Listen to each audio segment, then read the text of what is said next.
So, well, it started real estate in 2017. 2019, 2020, pre-COVID was when Brian and I linked up. Gotcha. So, and that's where it just kind of all started. And then, like I said, going in, it's a weird world that. There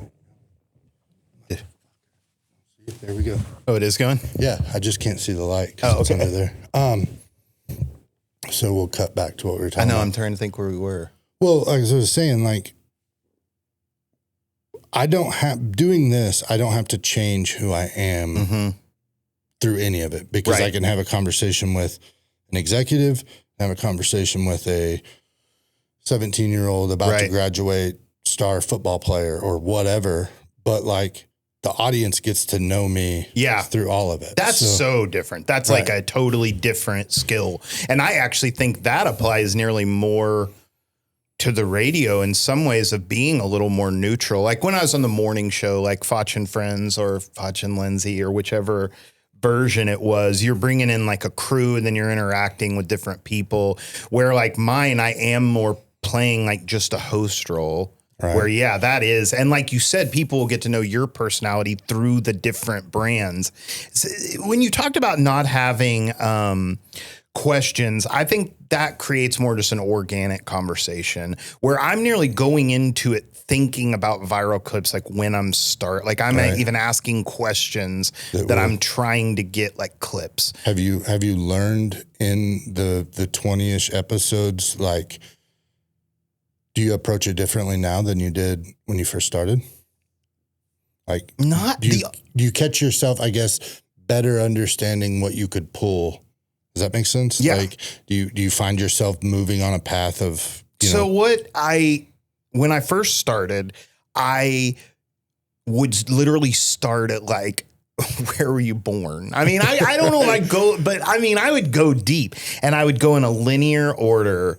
And like when I talked about Foch and I just talking, we started with like his like childhood. It was too deep of a dive. And so I would end up having 30 minutes that elapsed, and he's just gotten to high school in this conversation that we're having. Part two. Then I had to like edit it, and I would reorder things and stuff like that. Well, by the next time I had him on, it's just like I'm starting in an order. Like I'm looking at the questions nearly as a script of, let's start with the most exciting thing. A better example would be somebody that I didn't know. I'm going to start pretty close to what I think is the most interesting thing, where I would have gone the opposite direction, because just like the TikTok mentality of grab their attention immediately.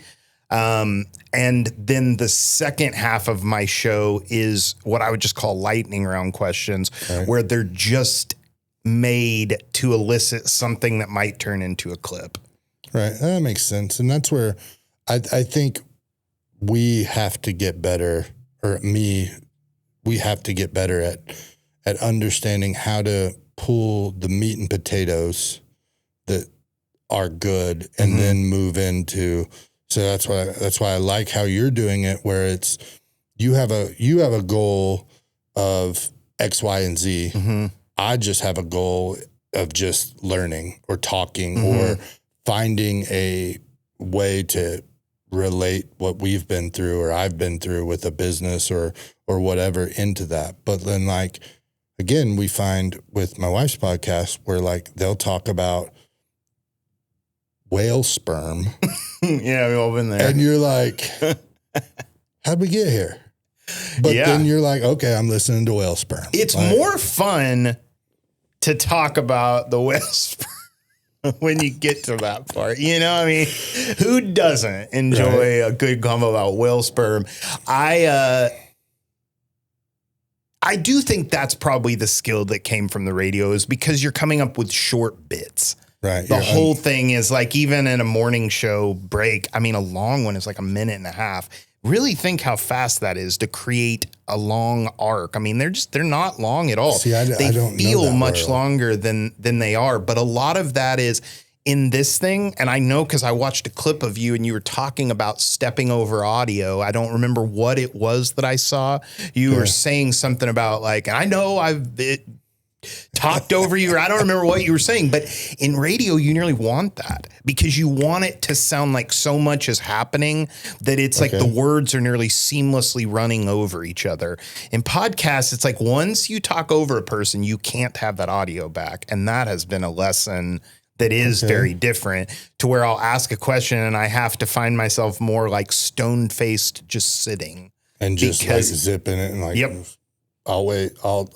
And it is weird because like there are times, especially with a little bit of self-diagnosed, like ADD, ADHD, whatever the thing is, like when you like to talk and you like to have conversations, that also means you like to inform, or I don't know if that's even the right word, but like it is hard. And like going back to this number, like when you're telling me something, like I'm sitting here going, okay, don't forget to at least bring this up, or you brought up something that makes me want. But then I do like how with podcasting or this or whatever, we can go off on a weird tangent. Yeah.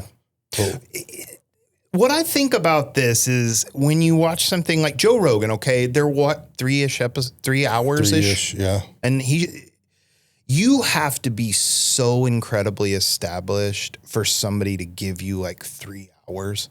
Oh, yeah. The craziest part, you want to know the thing that has been most interesting to me, is I have multiple times had people say that they were a fan of my podcast. I'm like, thank you.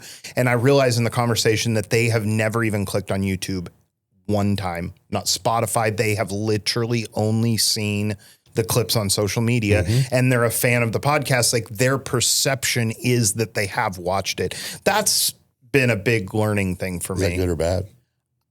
I would say neutral. I think it was kind of an ego hit at the beginning, but I view it very similar as if I text you and you don't text me back that day, I will be mad at you. And I do that to people all the time. I mean, if we looked at my phone, there's 3 people I forgot to message back, but it's like, do not do that to me. Dude, it's exactly like that. Yeah. It's like how many things that like, I've never watched the Joe Rogan episode. I've never pulled one up on YouTube and watched the same thing, but I've seen so many clips enough to think like, man, he's a really interesting guy, but I've never watched a full episode. I'm learning where if I wake up in the middle of the night, like I won't watch, like Theo Vaughn's probably my only. Yeah, I like him too. He's the exception to the rule, but like, I like a lot of clips of Joe Rogan. I like a lot of clips of that Sean Ryan guy, some of that stuff, funny stuff. But like middle of the night, wake up and you got to use the restroom and you can't go back to sleep. A podcast will put me back to sleep. Yeah.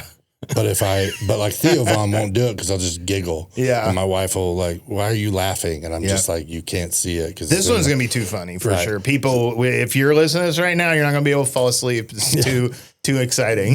But I also think like going back to what you were saying, where like if people are watching the short clips, right, they still feel like they know you. Because the ultimate goal is to get people to know you. With all of that being said, are there times where you assume that I'm trying to make sure, I don't want this to sound like arrogant, or I don't think you feel this way at all. But like we fall into a world of just assume everybody's seen every clip. You ever feel that way? Does that make sense? Like you feel like you're doing all of this work and you're following the rubric or the outline to a T. You've made a long form piece. You have 14 short form pieces. You've spaced them out when you've done it. You've done all these things, or in your case, you're like, we talked about that in hopes that we would have this. Like you've done all the things. It's finals week in college, and you hand in your final, and then you're like, man, I bet everybody sees it. Oh yeah. I would say I go further the other direction of thinking like nobody's seeing it. But so see, here's a way to put that into perspective though. And I'm terrible at these like things, but like if you were a preacher, for example, or a speaker, 200 people hearing you speak in a room, you're like, hey, I'm doing pretty good. Yeah, you're right. And then you go to the algorithm and you're like, oh, only 200 people saw it. But you're like, wait a minute. Well, yeah, okay. If it was 2,000, I would. If it was 2,000, I'd feel like that was way less than 200 people in a room. Right. So yeah, you're so right. But we're trained on the vanity. We're trained on the, what we see is what we should be doing, I think, if I'm saying that right. Like Joe Rogan gets 974,000 views in the first hour. Right. And we're looking at year-long, got 974,000 views. Right. But when you look at it of your audience size relative to where you are, like us, we're in a town of 15,000. Mm-hmm. We get 1,000 people tuning into an episode or watch it for whatever.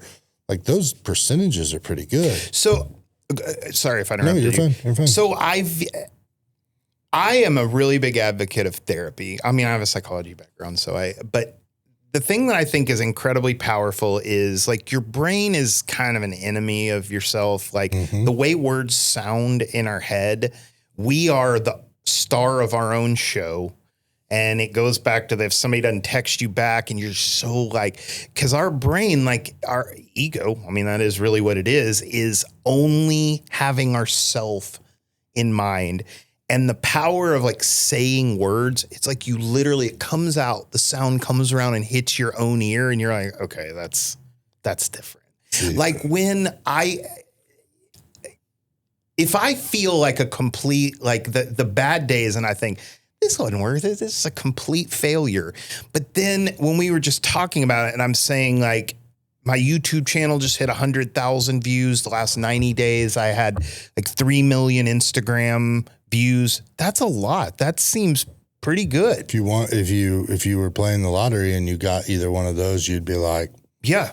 Right. And so I hear that and I'm like, I guess I am doing okay, but that isn't the way it felt. You know, a couple of things this week happened and I'm just like, why even bother? This. That's what I'm hearing in my head. And then moments like this where you're thinking, well, clearly it's doing something. I mean, even you asked me to come do this. That's a sign of success. I mean, I made it into your world enough that you thought, hey, this guy's interesting. We should talk. That's really cool. Right. But it's like, you don't hear it the same inside of your head. No. And then you say it and you're like, well, things are going right. Right. It's all about the perspective. It's all about understanding, you know, in our sports world, it's the confidence of a kid getting to do something and be seen by his friends. Mm. It's grandma getting to see that's really cool, man. I didn't get that's exactly what you were doing. Right. That's genius, honestly. Getting those sort of accolades isn't really the right word, but like knowing that we're making a difference. That's why we put so much time and energy, because we can help grandma. And we can help Billy. Yep. And we can help crazy fan that lives over on Clark Street. You know, like everybody, that's the beauty. And that's why I talk with people about why maybe a podcast makes sense or this sort of content, because you can do so much with it. Yeah. You can cross so many things. I remember what my question was going to be. So you lived in a radio world. Mm-hmm. Radio is audio. I don't know why that was funny to me, though. It felt like Truman Show. Go back. I'm sorry. So you spent, 14 years? Did you tell me? You got 14 years in radio. Of those 14 years, probably 13 and a half of those were with no camera present. Right. I'm guessing there's times. So that very first time that you put a camera in your face with a project in mind, your first podcast, what was it like? Because I say all that to know that, like, the first time I did a real estate video, hearing my voice matched with my face was the weirdest thing ever. And then we have people that come in who do them with our Restoring Hope. They bring a new guest in. And a lot of times those guests have never done a radio bit, never done an Instagram video, never done anything. So what was your reaction when you were like, you've had to answer, I sound like that question to yourself psychologically. What was it like when you were like, I look and sound like that? Like, so I did a lot of selfie camera content, right? Because I would use a lot of my radio stuff. And then so I had gotten used to kind of the way I looked and talked, but you don't realize making selfie content that you are giving yourself the best angles. You don't even realize you're lifting that hand and look at you don't even realize you're doing it. You're doing it. And it's like, I never filtered myself, but that's the filter you're adding. So once you get a stationary camera, there is no hiding it. Like the double chin's there. You know, I mean, I don't have a beard. You sound the way you sound. I sound the way like. But like you also have that mental block of like you think you sound dumb, but 10 other people heard you talk today and no one cared how you sounded. Honestly, learning to give that up in radio just translated to the video of just knowing like what you said. Exactly that like this is not coming off to other people the way I'm finding something that like I can't believe that is happening and nobody else is. Maybe somebody, but most people are not. And it's nice to be like married and really like love my wife. I think she's super hot. I'm like, I did it. So then it's like, if she's cool with me, like, all right. So that actually has helped too. But I really mean that. Those things but I have had some issues with people not liking the way they came off looking. And then that has negatively affected things. And there's only so much you can do. So the camera you brought up wife. I know you have a teenage daughter. Mm-hmm. So what does she think of, obviously she's been around with the radio side. So you've had the spotlight, so to speak, or had a personality, been known, like people. And honestly, sorry to interrupt you, but this is something I didn't say. That's a huge reason I made this segue as well, is I felt like I just either knew the people or knew how to get to the people. Like whoever were the people I wanted to interview, I felt like I had the network that I could get to them. That honestly was a huge part of doing it too. Because it is so hard to just get people to interview. Right. It is tough. We've had some. I've got a list of ones that we're working on. I'm working on another new one that I think is going to be fun. I'll tell you after this. I'm excited for it to go because I think it's a perfect tie-in to this, and it's an internet trend. Oh, okay. But I got a spin on it, and I don't know. I haven't seen anybody doing it. How old's your daughter? 14. What does she think of dad podcasting and dad being out there more on a regular basis? I mean, I think it's cool. I've ended up interviewing people that are like parents or parents' friends of people that she goes to school with, which can be cool or can not be cool. It kind of depends. I don't know. At 14, this is like an age where I think if she decides what is cool and it is by that decision and it is not, if it's not that decision, that doesn't really make sense. A good example is I do not think I can influence her musical taste very much right now because if she is not like finding it and deciding it's cool, then it's like not really working her. It's like her discovering it is what is making it cool. I don't really know how. It was definitely easier at a younger age to impress her that I was on the radio or doing this kind of content. To be honest, I'm not exactly sure where it falls right now. I don't know. How about have her as a guest? That would actually be, that would be interesting. I've had my wife as a guest. Yeah, I saw that on there. And that episode did actually very well. I made a mistake of, it's what happens when we put people that are better looking than us. That was. I made a mistake of doing a little bit about saying she was messy, and that was well received. That was. Had you done that on the radio? Yeah. Well, then it I goes said away. all kinds of things about her. Okay, so I think I know where you're going. Go ahead.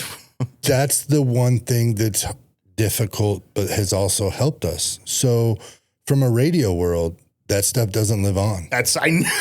I knew it. Yes, that's the thing. Did you think about that? I did, but I think about it even more now. Because otherwise, you literally have to take the clip down or it exists forever. And it may exist somewhere anyways. Like you talked about the clips coming out from that aren't even on my account, that are my clips. Right. Even if I took it down, that doesn't mean it's not going to live on. And I talk to my daughter about that all the time of, we're putting everything into media, like pictures that are sent. Those are never going to disappear. Right. It seems like because somebody says, "Oh, I deleted it," they didn't delete it. No. And it's like, even when you get to something like Snapchat, yes, it can tell you when something's screenshotted, but guess what? You just pick up another phone and there's a way around all of that stuff. So we do live in this time that if you put it out there, it very likely may exist for all of time. But what's cool about that is the archival aspect. Oh, I know. Because don't you think it would have been, there's probably some times in your radio days, which again, I don't know much about radio and I don't want to keep, but I'm trying to make sure we're comparing and understanding because you've been in both industries at this point. But like, wouldn't it be cool to have some of that radio that still lived on from times where unless you work for the radio station or caught it live, right? Or caught it live, but you probably weren't recording it. Right. I mean, by the time you were in the radio, like we weren't doing double cassette decks with the tape over the corner anymore. Like, but like, I know, but it's cool to archive this stuff. Yep. And what's been neat about the cross things that we're doing is like, as an athlete, and I've said this a ton, like I would have loved to have that experience that these kids get. Yeah. Plus I would love to show my daughters, hey, dad was a decent football player. Mm-hmm. Dad was on this TV show, because by the time, 2040 rolls around, podcasts are going to be TV shows or however you, right. But it's that easy nomenclature. And I think we're really have this unique part to archive what we're doing on a daily basis or what other successful people are doing. And they're not maybe paying attention to it, but knowing that you're going to give them something later that hopefully they cherish. Hopefully they don't say something stupid and hate their life because it didn't get deleted, because it can't be deleted. But there's a lot of satisfaction there that I think would be cool. Or I don't know that I don't know. I think it's going to be neat, and we're not putting enough emphasis on it right now. And I think 10 years from now, when podcasting or these type of things are even more common, we're going to go back and go, man, I'm glad we had that. Yeah. I wish we would have had it then, because we're already saying it now. Yeah, that's the thing I'm most jealous of. I am very happy we're around the same age. I'm very happy to have lived a pre-smartphone life, a pre-social media life. Like there's lots of that I'm very glad I got to experience. But I am very jealous that like my photo app starts in 2012. It's like I have, who knows, maybe 200 physical pictures that exist before then. Yeah, we just had that happen in our house. Like our 6-year-old was like, hey, mom, how come like my dad's phone is filled with pictures of me, but none of when Allie was a baby? We have a circumstance that she doesn't know about yet, that we're prepared and we've talked about how we will have that conversation. But like, it gave us the opportunity to get out the photo book. What are they even called? Photo albums? Photo album. Yeah. But like it was neat because then I got to see my 6-year-old sit down with my 20-year-old, and they went through photos like I sat down with my parents when I was a kid, or my cousins and stuff. And so we're just we haven't put the value of this stuff really yet. We know it's valuable, I think. Yeah. We know we're leading edge still, as old as it is popular as podcasting or content creation or whatever is right now. Like 10 years from now, it's only going to be more. Yes. And we're going to look at it and go, man, I'm glad I did that. Yeah. Because can you imagine having us started as a YouTube channel 10 years ago? I mean, because you could have. There's this guy that I follow in the music world that's 67, I think, and he started his YouTube channel at, I don't know, 2011 maybe.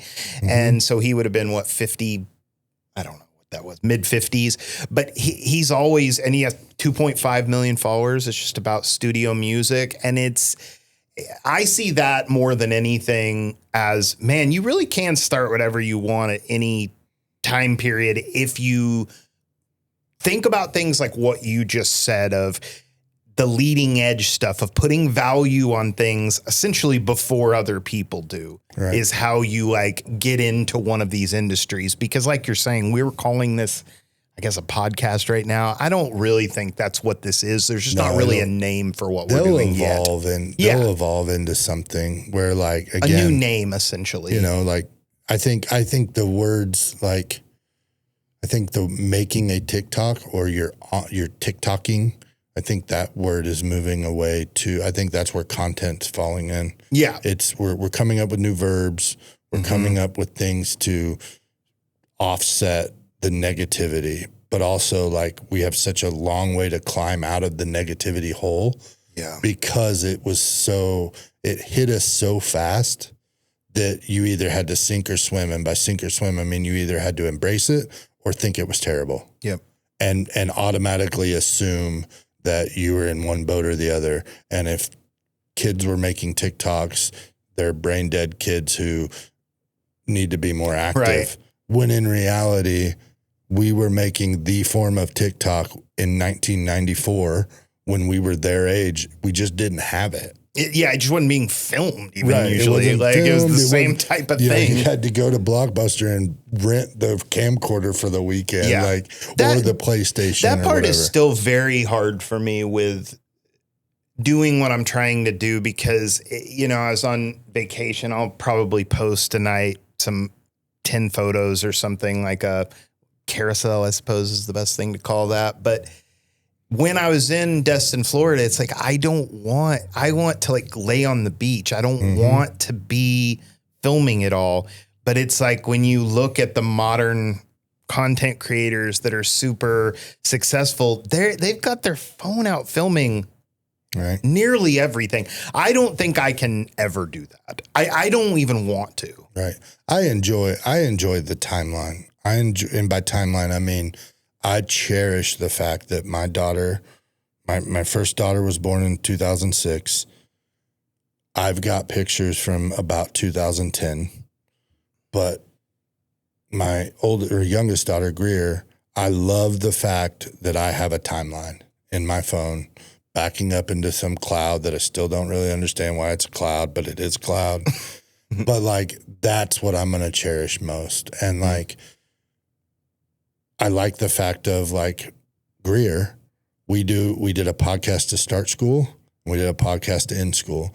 And before school was out, before we finished recording the end of school podcast for kindergarten, she was like, I can't wait to do the one in August for this year. And so, like, that's when I start to better understand. That, though, I like. I'm talking about, like, how an example of that would be, like, you guys are doing something, you're, like, kicking a ball around and you're having so much fun and you're laughing. That need to pull your phone out there and capture that. That's the part that I don't think. And post it. Yes. It's okay to capture it. Like, you want those memories. Yes. When it's a memory. Yeah. Not capturing it to post it. Yes. That's the part that I just don't think. I I can ever do. Like, a lot of the guys that I used to follow that were vloggers, which you want to talk about something that took more time than people think. That's tough. Yes, because the editing is so insane. A lot of those people that I used to watch now are Snapchatters. And so they literally just make 10-second versions of their whole life all day long. It's exhausting. And I think that most kids, I've talked about this on my podcast, but when you look up the 10 most desired jobs, I mean, I think influencer is like number 2 or 3. Like, that is what kids think they would want to do. They want to be YouTubers. Yes. We did a little podcast at school with kids watching ASMR and reacting. It was fun. Hilarious. It was cool to see, though, because, like, they get misunderstood. It's really no different now. Kids, we were misunderstood as kids. Yeah. And now we misunderstand kids, and it's just a cycle. You want to know, okay, so speaking of that cycle, lingo is invented to box out parents. Yes. Yes, I see it now. Never understood it before. But what's cool is now it's cool for parents to embrace the lingo. Sure. And we don't make it like what was a word when you were in middle school or junior high, however you guys did it. We did junior high. What was like a word that you remember using? Like we use psych a lot. Well, you know what's I was going to say sick. Sick? Like that's sick, man. Right. Like, or the best one. Have you ever had anybody get mad at you for using the word dope? Oh yeah, this is totally, yeah. This is that same area. That's dope. Right. Yep. I've had internet people be like, adults shouldn't use, and it's like, no, like it's okay to relate to kids. But they actually like it when you do, which was weird because I wouldn't have. Yeah, I know. But now like kids kind of enjoy the word bro. That bro, which has now turned into bruh. That one for me. That you don't like it? You can't do it? I mean, I can handle it a little, but like a 14-year-old could say bro, bruh 10 times in a minute and a half. Yeah. Easy. Yeah. Easy. And I would prefer. I don't, but I want to in my head. I would prefer having a kid. Hold on, that's my wife. Yes, dear. No, we're just in the middle of recording an episode of Across From Me, so I'm still talking, and I couldn't text you, but you called a second time, so I answered. I'll call you when I'm done. Yeah, and I haven't. I got to go to the fair and meet with Aaron Windsor for a little bit, so as soon as we're done here, I'm running over there, then I'll be home. What time is it? Yep. See you at midnight. Love you. Bye. I would much rather talk to a 14 or 15-year-old that says bro or bruh every other word than an adult who calls me brother. That's what does. That's the one that gets you. I don't say that. That's you're safe. That's a pet peeve of mine. Yeah, brother. Social media status. Just killed a 30-point buck. Attaboy, brother. Like that's my trigger. But I'll. That's your trigger. Okay. Like, for some reason, bro is okay. Whew, yeah, I don't. Bruh is fine, but grown men calling each other brother. That's what does it for you. Yeah, that's it for me. Or doesn't do it What's for you. Yours? Okay. What's your social media pet peeve? I got another one. I could go all day long. All right, go ahead. I'm going to think of one. And go. Oh, yeah. Oh, and I thought, oh, man. Yeah, that made me think of one. See, Let's Go is the one that kills me in like reality shows. Like, let's go. Yeah, that one I'm guilty of. I'm guilty of. One. Well, I kind of like. No, what else do you say? You can judge me. There's times. I mean it, but it is. That one kind of does it for me. Yeah, like the people that are like, man, going on vacation to the Grand Canyon and want to look at the sights to see. Give me your best ones and go. It's like, yeah, I'll give you the best one. It's the Grand Canyon. Like, plus, like, you could have left off the and go. There really is. Like, that's tough. You know, honestly, doing this podcast has hurt my love of social media. I was never a huge person, but I don't really enjoy getting on social media that much. You don't enjoy the consuming of it? Mm-mm. Really? I really don't. I mean, it's not that I never do it. I don't really like TikTok. I never really have because there's no pictures. So it's just like you have to engage alone. Right. It's kind of like video editing. You can't do anything while you do it. Mm-hmm. You have to be locked completely into that. Where Instagram, you can still kind of scroll and then turn on the sound if you want. Right. But yeah, it has just because every time you get on, you see your numbers and then you see comments or lack of comments. And it just kind of has started playing into my psyche in a way that just has made me like it less. I got you. Which is a little unfortunate, but I'm gonna ask you one that's a little bit different here. Okay. And we might have talked about it in one of the 3 strike rules or whatever. You said you quickly got over what happened in the radio world. Mm-hmm. Do you have animosity for it? I think it's sad that the local element is gone as far as I do miss that. So the second part to that, and I'm going to let you keep going. I'm going to Kanye you for a second. With that being said, do you think that part of your feelings towards social media stem from that? because it feels like social media, Spotify, those sort of things, podcasting is what, if we were looking at how it ended, came from a lot of that. Yeah. Do you think there's any psychological aspect of that? If there is animosity? I think that clearly like this stuff feels like the future where the radio felt an impending doom for a while. I don't think that radio is done for at all. No. I actually still really believe in radio. We were talking about that. And I think that it's kind of different. Money is made in a different way. Right. Like there are ways now to make money off of the songs that you're playing. And that is not supposed to be okay. But there is a ways around that rule where now labels are literally paying money to have their songs on the airway. That is supposed to be illegal. It's called payola. Okay. But there are ways around that they have found. And it will say some songs this hour brought to you by, that's all it takes. That's in a commercial break. You'll hear that. I'm still a radio. I have a friend that sells radio ads. I like him. Great dude. I respect what he does. I respect the people that choose to partner with him.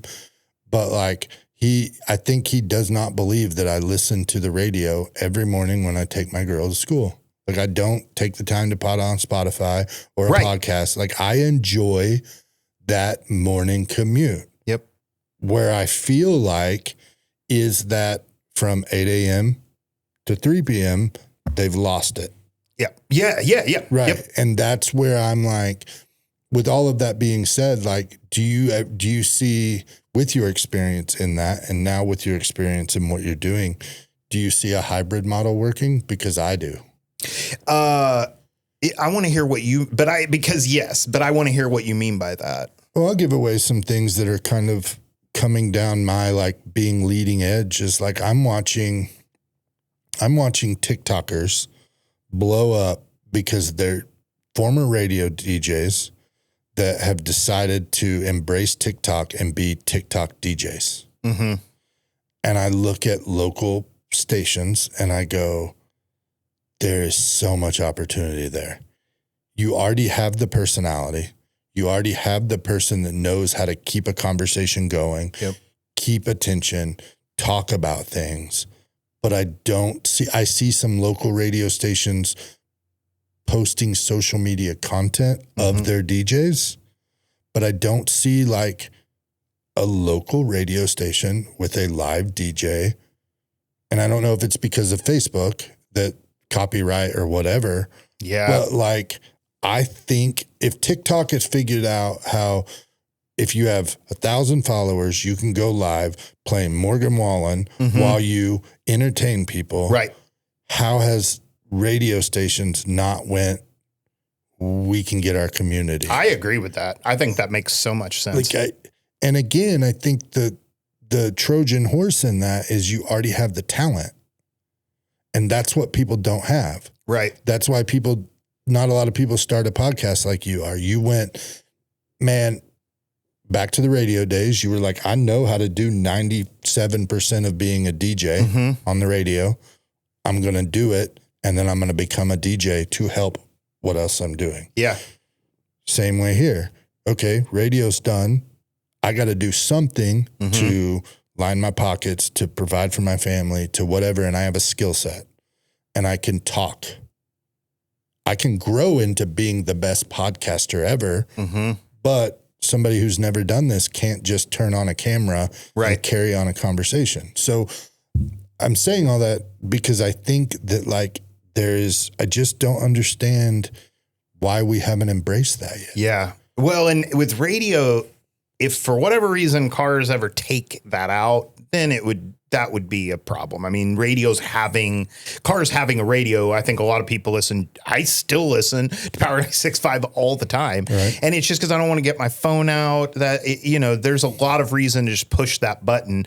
But it is the weirdest part of it all when when you ask about being kind of bitter, I don't remember exactly what word you used, is I still believe in radio. I believe that radio ads work. I write jingles. Right. I mean, I've done 4 this year.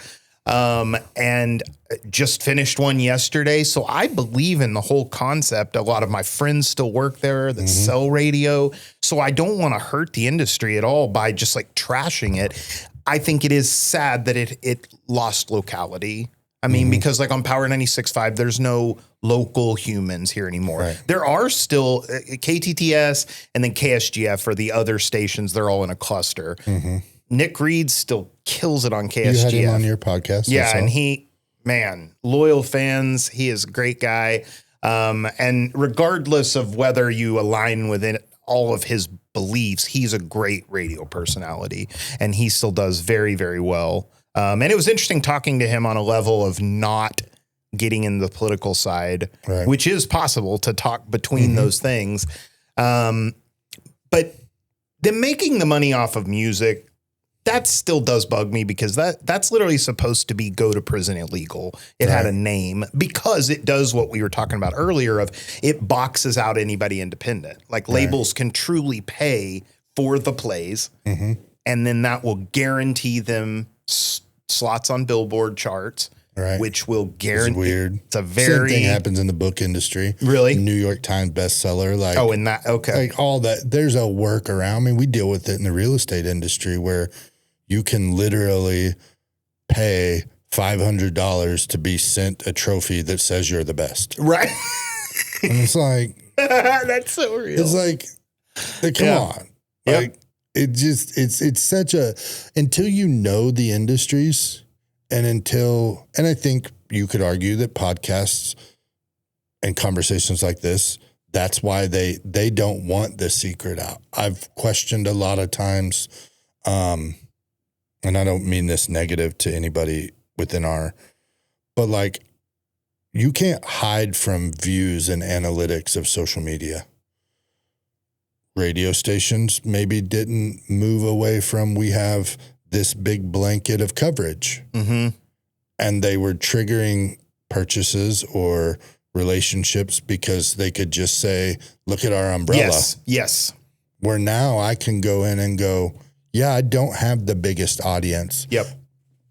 But 17,000 watch hours of the content. It's a gun versus shotgun. Right. Yeah. I mean, and it just like, because 1,000 people that are your exact demographic is probably worth more than 100,000 that you just have no clue where it went to. That's maybe not good metrics to compare, but you get exactly what I mean. Yeah. And I do think that the biggest difference is with radio ratings, you had to just kind of come up with we were down this book because we played this song, whatever it is. There's no way of knowing. There's a number that comes out and you can't prove or disprove anything about how that happened. They literally still send out things in the mail.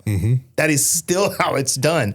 Nonetheless, you create this thing. So when it comes to social media, you get the amount of likes you get the amount of views you get. Everybody else can even see it. Well, I think you could also argue too, back to giving radio its flowers, like there is a more finite, curated audience now than they've ever had. Yeah. They just maybe haven't figured out how to track it yet. Yeah. But they have a much more specific demographic. Yeah. And like you've seen it when you go in the analytics of yours, like with our Jacket Talk or Jacket Nation stuff, we know that like literally it hasn't changed since we started. Like 57% are females. Really? Yep. 57% are females, but we understand that's mom, grandma, all of that. Yeah. Because we look at the And YouTube. you wouldn't think that though, would you? No. You wouldn't think that. Now, if we were the Kansas City Chiefs, it would be we would know that it's 84% male. But within the world that we're in with that is we know it's moms, grandmas, sisters, niece or nephews or sisters, aunts, all of that. They dominate it. But we also can go, here's the proof. Here's the why. But we stress, and what we're do differently than some local people is like watch hours is ours. Okay. Watch hours is our metric. Well, in YouTube, that's like how you get paid too. Right. Well, and see, we haven't even really crossed that bridge yet. There's a little monetization, but we haven't even cashed out from the 3 years. You have to have so much. Right. I think it's 50 something 1,000 hours. It's a crazy number before it can even start. But then we can go to advertisers or partners or marketing partners, and we can go 18,000 hours of watch time on these kids doing these cool things. So the goal will be to then go through the LEBtv and go, we've built this podcast or this marketing company and we can actually say, yeah, we have 587 followers right now, but I've had the conversation with the newspaper would walk into meetings and go, we have 1,374 mailboxes.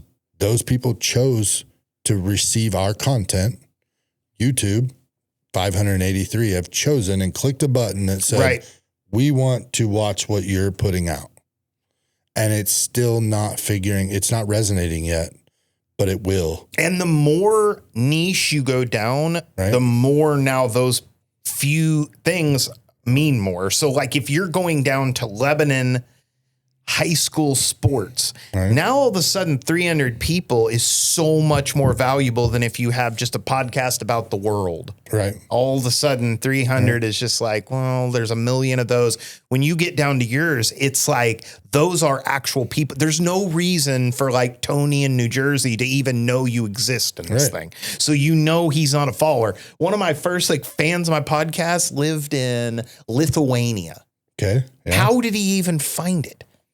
But it's like in this wide open thing, it's like that can even get to there. If the podcast was about Lebanon, he would never even stumble upon it. Right. It's just because there was a wider net, but that actually dilutes your numbers.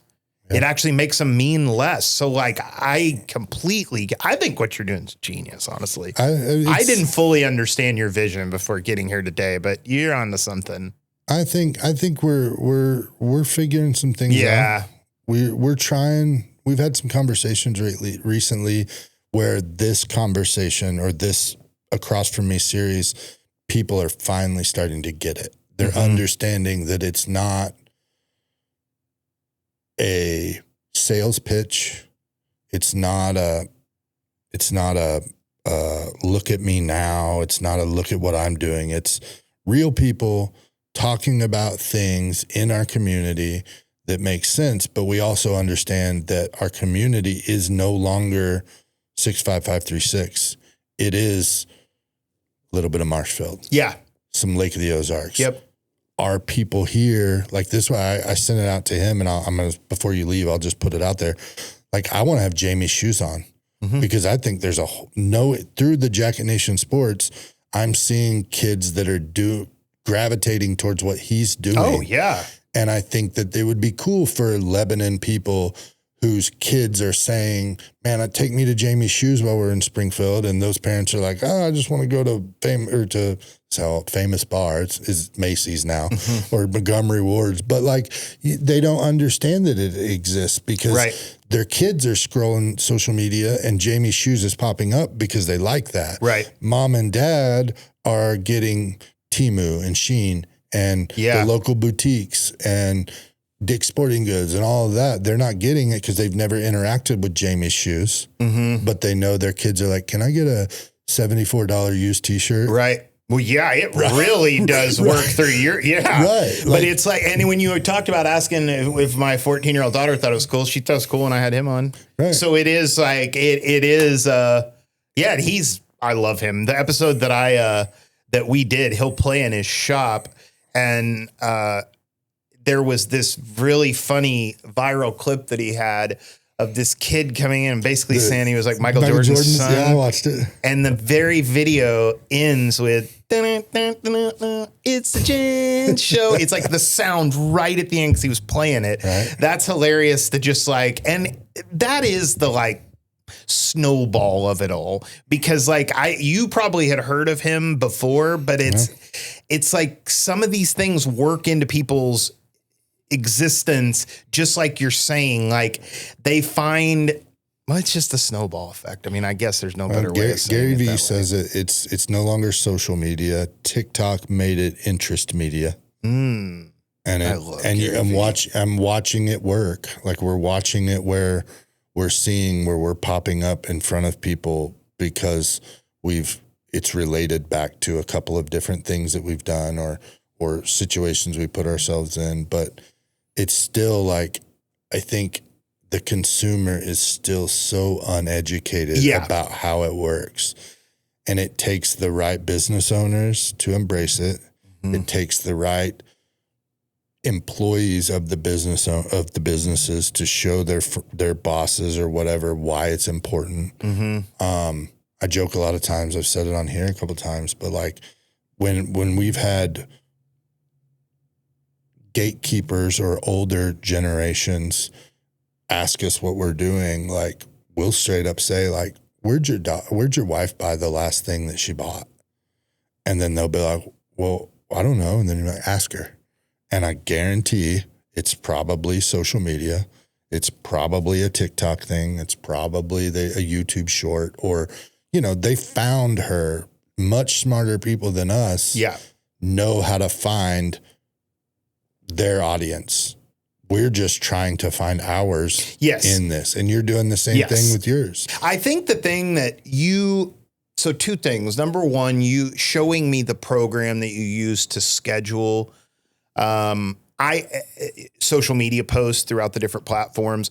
I think that's going to change the game for me. Like the fact that I wasn't doing that is kind of blows my own mind. Like, duh, of course I should be doing that. I don't even know how of course I should be using that. We were guilty, man. Like I told you.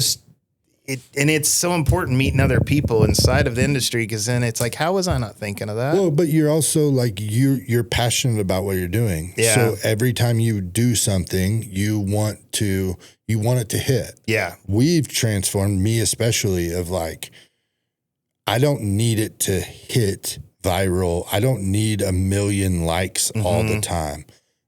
The businesses that are partnering with us, they need to know that because they partnered with us, they're getting what they paid for. Yeah. Yeah. You know what? They don't care that the caption is perfect. They don't care that we misspelt somebody's name in a deal, because they're just like you and I in the grand scheme where they're scrolling. Right. And they're just wanting to watch things that make sense. And they don't care about a misspelled word. Yeah. I interrupted you. What were you going to say? Well, I was just going to give you a compliment, because it's just like, you know how I know when somebody's on to a good idea? It gives me this little feeling of envy.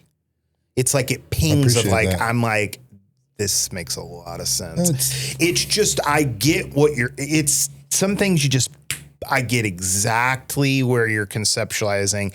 And I think it makes a lot of sense. Like you took like a small, what's the population here? Lebanon, 15,000. 15,000. So you took, I graduated in a town of 12,000. So I have a pretty good idea of the size. Right. You've like taken a small thing and found a way to make it to these here, make it much bigger seeming. Right. It's nearly as if it's like you're turning sports around here. And I don't know the full details, but to where it's almost like a college game that has been.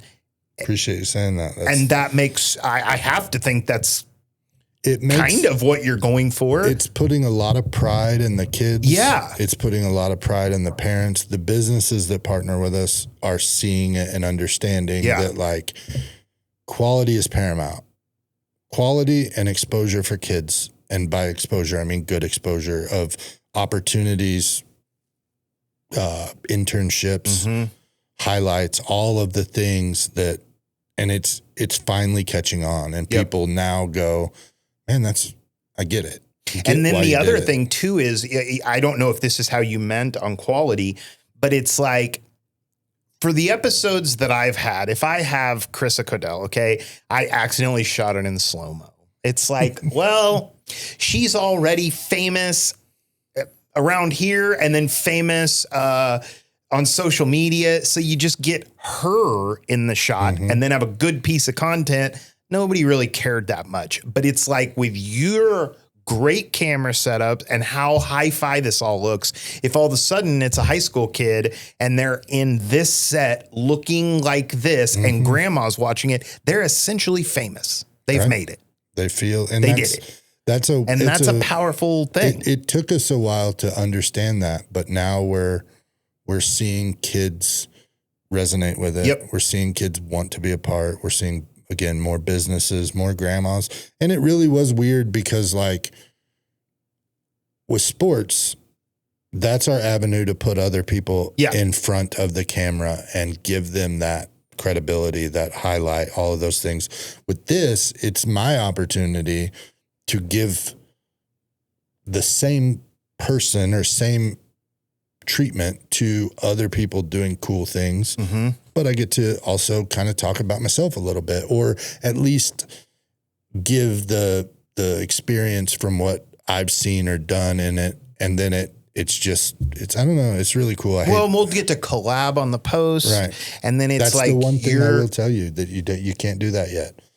You can't. When you auto post stuff. Yeah, I know. You're not allowed to do like, and the one software we use, they're adding it eventually where you'll be able to tag. And so when you auto, but you can't even schedule on Instagram. Right. Yeah, you can't even. So that's like I have to set an alarm the next day and post them so I can add the collaborators.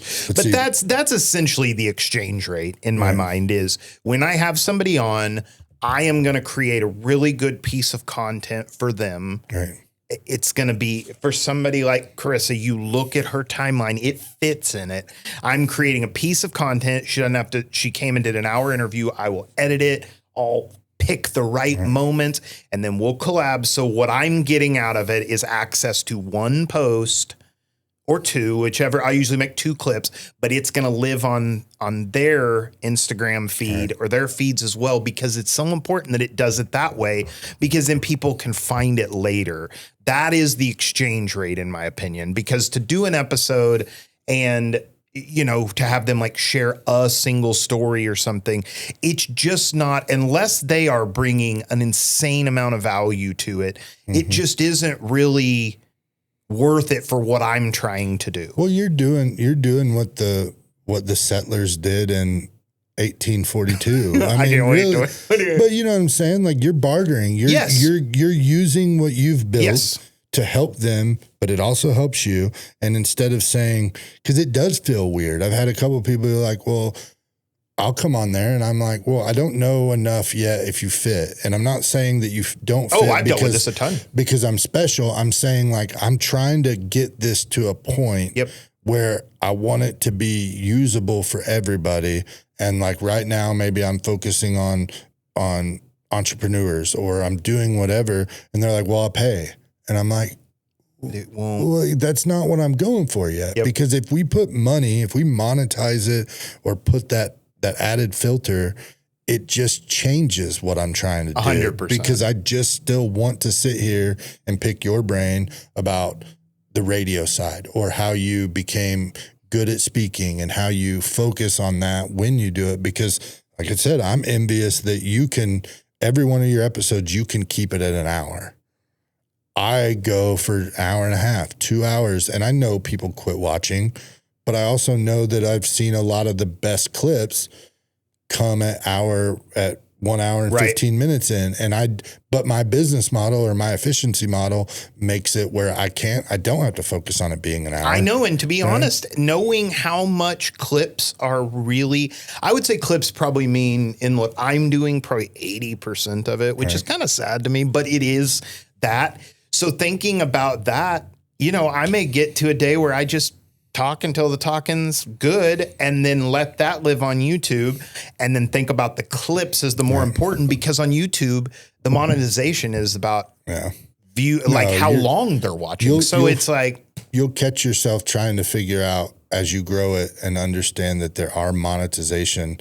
The monetization from the platforms isn't really the monetization that you think it is, unless you're in the Joe Rogan. Then you start to look at like, I've got some friends doing one that like they have a sponsor and that same barter principle where like they put a bottle of the beverage on the coffee table and then they get a little kickback every month. And like, but it's not really monetization in the fact of what the consumer or the public thinks of monetization. Right.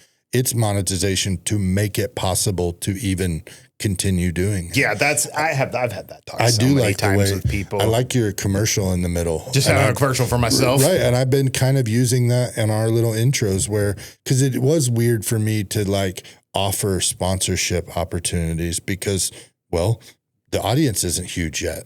Right. But it's big when you look at the 6 places it lives, the amount of watch time and the potential. And that it lives forever. Right. Like, it's like, that's a huge value that I've told people. And I've had a couple of commercials and episodes that were paid commercials, and that works. I didn't put anything that's time sensitive because I think it's really annoying to see that later.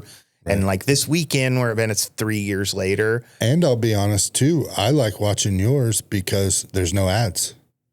And I mean by no ads, like YouTube doesn't kick in and play that one where I have to wait 20 seconds to hit the skip button. Does it? I guess you have to select that happens. Right. And as you're building it, like it's a good, I know with yours that at 45 minutes, if I have 45 minutes to an hour and I want to listen to it at regular speed, I have 45 minutes. Now, if I've listened to yours a couple of times where it's at 1.5, I don't listen to Theo Vaughn at 1.5 because I'm laughing so much that I just want to hear the content. Right. But again, it's all back to you're doing something that I think is really cool that blends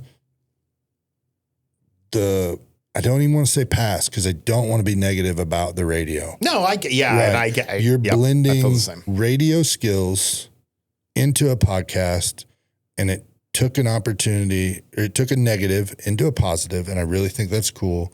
And I think, again, you're on the leading edge of what could happen with this whole industry thing. So I don't know, I admire what you're doing. I think it's really cool. That's very nice. I appreciate that. And it's very good time to hear that because as somebody that's been sober for a while in my life, I always told people life is very nice. If you're going on a scale 1 to 10, just flying at that 7 range, that sounds like that would be boring, but it turns out it's actually real nice to just be above average, but just kind of fly. And you're getting to look and watch. This newest thing the last year has been much more of an up and down. Sober and I don't love that. No, I've been sober for like 10 years. Okay. I guess I didn't. But this last year of kind of being more of an entrepreneur, doing my own thing, okay, it has much higher highs and lower lows. So it's nice to hear that because I just went through a little spurt where I was thinking like, is there a point to this? And that you have to just fight. But it is, I have decided more, I think it makes more sense for me to do less episodes that are more of bangers, as far as like I have less tried to over time have an episode every single week just to have one, where now I think it makes more sense for me to have who I think is correct when that happens, and try to make that as consistent as I can, but not to just do filler ones. I think there could come a point where that's definitely what I would want to do. I think right now it just takes too much effort to just do it for one that I don't even think really fits. Well, and it's cool too, because like most kind of back to, if we're circling back to the conversation, you talked about Serial being the first podcast. The most podcasts that are famous or viral or consistent are a topic. NBA players. Yes. Football. Yep. College football. Formula Murder One. mystery. Yeah. Formula One. Murder.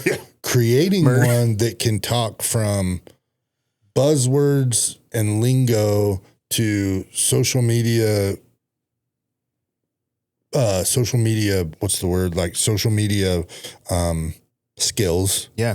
To whale sperm. We were there for a while. And so like it's naturally going to take longer to build something with real substance, but it's really cool that you're getting to build something with real substance that people are attracted to. People want to work with you. I talked with Macy a lot about that from Pretty High Maintenance, where like she's attracting business and the people that want to work with the real version of her through their podcast, as opposed to, hi, I'm Macy. You should let me do your nails, or not. She doesn't even do nails, but like your eyebrow. You know what I'm saying? Yeah. Like the attracting business is a cool thing, and you're getting to attract DJ business. You're getting to attract potential other things that are open that you don't even know exist. Right. Because even this, man, it is such a trip of you to have hit me up to want to do this, because even just that took me a second to think, it's pretty cool. That's like, I just didn't really think about it at all. I thought, okay, I'll do that. And then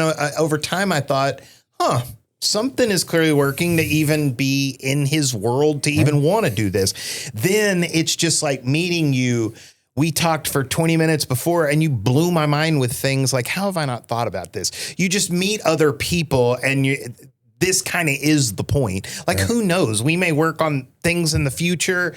We may end up, making millions of dollars. Like, who knows? We probably won't do that together, but it's like, you know what I mean? This might be that moment and you just don't know. So like putting yourself out there, I think, is the most like futuristic thing you can do, is just like putting yourself out there. You said it. It's the new networking. It's the new ways. I did like your post the other day about Love Island. I've never had to watch one, so I'll vicariously watch Love Island through you. Oh, I hate myself for watching it. At first, I just did it it's like PG-13 porn, basically. At first, I just did it because my wife was watching it, and I was like, what are you watching? And she was like, they have these challenges, which there's no winner. They just make out with each other. And she showed me a few scenes, and eventually it's disgusting. Well, I hate myself for it. You have the record for most times that the electricity is shut off to have edits. You've got the record for most times my wife has called while recording. Yeah, one even got answered. I got 14 Snapchats. I got 3 requests for showings for a new listing. Wow. I got some stupid video game Discords going off, but man, it's going to be fun though, because this is out of the Lebanon element. This is you doing cool stuff in Springfield, but we're basically Springfield people in Lebanon. I mean, it's that easy to be there. We shop there. Like I said, Dakota is who brought us together. Right. Her and I have been friends for years. We've never even met her. If you know Dakota, you mix a lot of her dance tracks and stuff. Yep. Get those girls going. I love Dakota. She taught me how to dance one time for a Dancing with the Stars thing. Wow. Okay. I remember her doing that stuff. We still fight over if she let me actually. She kind of put baby in the corner in that regard, because they wouldn't let me do what I wanted to do. But, that was good. But no, Dakota's great. My little girl goes to Dakota school and does all that. But I really do appreciate it. I think it's a start of something really cool, and having you in Springfield and seeing you, I've taken a lot from what you're doing, and I don't know that you ever set out to be educational, but your podcast has been educational for me. And so for that, I appreciate you coming down here and dealing with bad memory cards. Well, that actually made me enjoy this process more, because how many times that's happened, and it felt so good to experience what it felt like. I feel less like on an island after that. So thank you for that for me. You're welcome. I needed a little ego boost on that. And now I feel not alone. We've talked about pretty much everything. So it's what I set out to do. I really did just want to sit down and touch on the radio thing and touch on the growth and the experience. So, and seeing an entrepreneur, because again, you probably a year ago, you were an entrepreneur the whole time. The other things were just like a side hustle. Right. Now you've put them to the front, and there's nothing wrong with doing a bunch of stuff. Like, I deal with that a lot. People you do that. I can tell this long. People think you can't do it, but you really can. I don't think I could ever just do one thing. I don't think that would be possible for me. I'm much more fulfilled now. And I get to, with the sports was the icing on the cake, because I get to be involved in sports. I just have to be very careful though, because you don't want to be that weird adult being fan of like high school sports. It's weird. And I'm sure maybe you kind of deal with that in the DJ world, where like there's a negative to like DJs sometimes. I think, people are like, DJs are weird, or they get in our I'll tell space. you a variant of that. is as a DJ, I need like promotional stuff, but taking videos of people dancing because I need some from that perspective. Right. I always think, does it come off like I'm looking like I'm trying to catch this girl twerking? Right. I promise I'm just trying to get a bit. That's one of those. Right. That's what we feel with the sports. Cause like you show it with a camera to a junior high basketball game. And it's like, man, I never thought about I didn't really want to be like, I didn't set out to be this guy, but you'll be glad I was here. Right. So don't judge any aspect of the weirdness because it's not weird. And it doesn't matter, to be honest, if the camera is a phone or it's it kind of both have its own level. Right. Yeah. But that's a cool thing. And getting to be around those kids and getting to do this and meet people and learn and help highlight cool things happening. It's a cool thing. Yep. So again, I appreciate you coming in. I will link all of your stuff below. We'll collaborate on some stuff. Have you done the YouTube collab yet? I have. You can do that as well. Yeah. We'll do that for sure. Yep. It's and it did well. Keith Cash was the first person that I collabed with, and it did great. Yeah, we do. I practiced a little bit with Dakota and Macy because they came in, and so we posted this to theirs because I wanted people to see a little bit of a different side of them, and then also their audience see that, because I get to talk on theirs a little bit. I got on camera for the first time this last time. Okay. But I do, they call me Unc. And so I sit back with the microphone and then I hit hot mic, say some stuff, and then hit hot mic and leave because they just won't let me leave if I don't. But I can argue with them too. So I'm Unc and their nephews. Nice. So it's fun stuff. But yeah, man, I appreciate it. I'm going to answer all this stuff. Apparently got to go to the fairgrounds and look at audio, video for them and all kinds of stuff. And I want to tell you some stuff off camera. Okay, cool. All right. Again, I'll put the Jen show. We'll tag them in the stuff below. If you're watching this on TikTok or other places, give him a follow and he's got some cool stuff happening. So, and go check out Jamie's shoes. We talked about him too. That's that's the true home. You've had the mystery hour guy, Jeff. Yep, Jeff Houghton. He's kind of He's kind of one I think a lot of us doing this are kind of aspiring. I think so. I think him and Foch are like, to me, the godfathers of kind of, I don't know. See, Foch was getting his start in my college days. He was. I was like a Jordan Creek junkie. Oh, man.